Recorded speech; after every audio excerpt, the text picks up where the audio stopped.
సంక్రాంతికి ఆ range confusion ఎందుకు? అన్ని రిలీజ్లు కన్ఫర్మ్ అంటున్నారు. మరోవైపేమో ఒకరోజు రాజాసాబ్, మరో రోజు అనగనగా ఒకరోజు, ఇంకో రోజు రవితేజ సినిమా వాయిదా అంటున్నారు. అసలు ఏం జరుగుతోంది? చివరి వరకు అంతా రేస్లోనే ఉంటారా?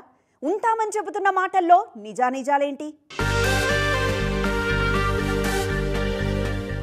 సంక్రాంతికి పక్కా రిలీజ్ మన శంకరవరప్రసాద్ గారు. క్లైమాక్స్ ఓ పాట మినహా షూట్ అంతా అయిపోయింది. పండక్కి జనాలు ఎలాంటి సినిమా కావాలనుకుంటున్నారో పర్ఫెక్ట్ గా తెలిసిన డైరెక్టర్ అనిల్ రావిపూడి. కెప్టెన్ కోరే మేనరిజమ్స్ ని పక్కాగా పోర్ట్రే చేసే హీరో మెగాస్టార్ చిరంజీవి. ఈ కాంబోలో మూవీ కోసం లిటరల్ గా వెయిట్ చేస్తున్నారు జనాలు. మాస్ జాతర రిలీజ్ అయిన వారం రోజుల్లోపే కొత్త సినిమాతో బిజీ అయిపోయారు రవితేజ.